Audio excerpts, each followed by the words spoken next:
Good Morning Business, le grand entretien. 8h19 et nous sommes donc avec Emmanuel Rollin, directeur général d'Iberdrola France. Bonjour, bienvenue, merci d'être avec nous. Bonjour.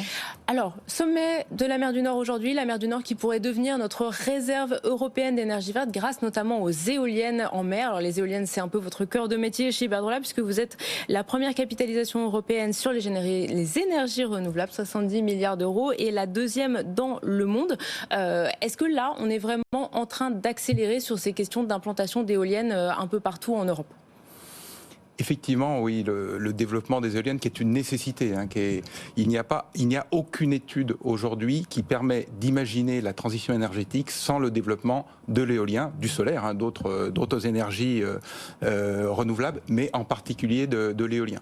Donc ce sommet de la mer du Nord est une très bonne nouvelle. La participation du chef de l'État montre que l'éolien en mer est une priorité au plus haut sommet de l'État. Et donc nous accueillons vraiment très positivement cette participation du président de la République. Alors, est-ce que la France, vous allez sans doute nous y aider, y contribuer avec Iberdrola, mais est-ce que la France peut rattraper son retard ? Parce que quand on regarde les chiffres en Europe de la production d'électricité avec de l'éolien offshore, on est très loin. On produit 0,5 gigawatts pour le moment, alors que certains pays quand l'objectif c'est 40, donc il faut faire 80 fois plus. Est-ce que c'est possible ça ? Vous avez tout à fait raison de parler de retard. Aux 0,5 gigawatts installés en France, on peut comparer aux 14 gigawatts installés au Royaume-Uni, qui a démarré bien avant nous. Donc on est 28 fois plus. Tout à fait. Donc on est très en retard. L'objectif qui a été fixé par le président de la République dans son discours de Belfort, c'est 40 gigawatts en exploitation en 2050. Ce qui veut dire 40 gigawatts de lauréats décidé en 2040. Ouais. Donc on a 17 ans. Ouais. Pendant ces 17 ans, il faut que 2 gigawatts par an de lauréats soient désignés. Donc environ 4 projets de Saint-Brieuc, comme celui que nous sommes en train de construire. 4 projets de Saint-Brieuc, c'est pas le cas. Aujourd'hui, c'est plutôt un par an et encore, avec peine, non ? Et effectivement, le dernier appel d'offres en Normandie, la procédure a duré 2 ans avant de définir le lauréat. Donc nous avons les moyens de faire ça. Est-ce que la loi du 10 mars va justement permettre d'accélérer sur ces renouvelables et vous permettre d'en lancer plus rapidement ? La loi d'accélération des énergies renouvelables, sur le volet offshore, c'est une loi qui est positive, puisqu'elle lance vraiment la programmation. Et on a absolument besoin de visibilité. On a besoin de savoir où est-ce qu'il y aura des appels d'offres, quand est-ce qu'il y aura des appels d'offres. On a besoin de volume. On est un marché de volume. Il faut donner de la sécurité aux investisseurs, que ce soit les investisseurs industriels, que ce soit les développeurs comme Iberdrola. Nous avons besoin de cette visibilité. Donc, sur ce volet-là, la loi d'accélération pour l'éolien en mer est une bonne chose. On va parler de votre business model parce qu'il est intéressant à plus d'un titre. D'abord, est-ce que vous êtes capable, sur 20 ou 30 ans, de savoir à quel prix vous allez fournir de l'électricité, parce que vous nouez des contrats avec l'État ou avec les opérateurs d'énergie. Comment vous êtes capable de dire, moi à 20 ou 30 ans, si je vends mon électricité à tel prix, je serai rentable ? Ça paraît vertigineux. C'est effectivement extrêmement difficile de prévoir le coût de l'énergie. On a vu les sommets par lesquels nous sommes passés au milieu de l'année dernière. En revanche, ce que nous voyons, c'est qu'en termes de réglementation, et en particulier l'évolution du marché européen de l'électricité, il y a des solutions. Et des solutions, ce sont des contrats long terme, que l'on appelle PPA en anglais, ou aussi des contrats de complément de rémunération. C'est les contrats auxquels on a accès quand on remporte des appels d'offres en France. Cela permet vraiment d'avoir accès sur le long terme pour les industriels, mais aussi pour les particuliers. C'est un des enjeux de la réforme du marché de l'électricité, c'est que les particuliers aient accès à cette électricité à bas coût et à un prix stable. Et ça, c'est vraiment l'avenir. Combien vous le vendez, vous, l'électricité aujourd'hui ? C'est quoi le prix moyen du kilowattheure ? Ça dépend en fait, ça dépend des marchés, mais on voit encore dans l'éolien en mer, on est autour aujourd'hui des 50 € le mégawattheure. Quand on compare, c'est le prix du nucléaire aujourd'hui, c'est presque le prix de la revente à des tarifs préférentiels du nucléaire français aux opérateurs aujourd'hui. C'est le prix du nucléaire historique et c'est très en dessous du prix du nouveau nucléaire. Ouais. Et c'est là que les énergies renouvelables ont un atout énorme, c'est que c'est une solution qu'on sait appliquée aujourd'hui. Elle existe. C'est uniquement d'une question de volonté politique et puis aussi de volume au niveau de l'industrie. On a besoin de développer énormément notre industrie en Europe. Vous parlez à l'instant d'industrie, on sait qu'il y aura de nombreux industriels qui seront aussi cet après-midi à ce sommet de la mer du Nord. Comment vous travaillez avec eux justement pour monter des projets? Parce que d'avoir des gros clients comme ça qui ont besoin d'énergie venue des éoliennes pour financer demain, enfin pour produire de l'hydrogène vert, pour se décarboner, ça doit être pour vous une source de sécurité pour monter vos projets? Effectivement, c'est toute une chaîne de valeur qui est en marche pour les projets d'énergie renouvelable et en particulier pour l'éolien en mer avec les développeurs, les industriels, les ports, les installateurs, etc.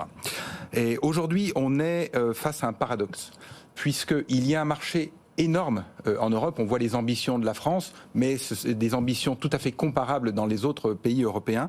Et aujourd'hui, la filière industrielle perd de l'argent. Il y a des pertes énormes chez les turbiniers, donc les fabricants d'éoliens. Dans l'éolien en mer, il y a aussi des pertes pour les installateurs. Il y a un manque de bateaux, il y a besoin d'énormément d'investissements dans les installations portuaires. Et pendant ce temps, qu'est-ce qui se passe? Il y a des appels d'offres qui sont organisés avec pratiquement une seule variable pour juger si une offre est l'offre lauréate ou pas, c'est le prix de l'électricité. Et donc nous arrivons à un résultat qui est des appels d'offres qui sont donnés à des lauréats avec des prix extrêmement bas, comme le dernier appel d'offres en Normandie. Vous qui parlez de 45, oui. C'est EDF qui rafle 3/4 des contrats en France, parce que vous dites que les règles ne sont pas suffisamment claires. Sur le prix, vous dites qu'il y a du dumping de la part d'EDF et du gouvernement? En fait, si on regarde le résultat du dernier appel d'offres, donc l'appel d'offres en Normandie, c'est EDF qui l'a remporté, mais on voit donc à pratiquement 45 € le mégawattheure, mais la moyenne des 5 candidats était à 48 € le mégawattheure. Donc en fait, c'est une sorte de pousse au crime, ces règlements des appels d'offres qui sont uniquement basés sur le tarif. Ils obligent, pour pouvoir gagner, à proposer des tarifs extrêmement faibles et à mettre ensuite la pression sur les industriels. Alors que les industriels européens perdent déjà de l'argent aujourd'hui. Est-ce que ça veut dire que vous accusez EDF de faire du dumping avec le soutien d'un actionnaire à 100% qui est l'État? Je n'accuse pas du tout EDF. Ce que je dis, c'est qu'il faut réformer le règlement des appels d'offres.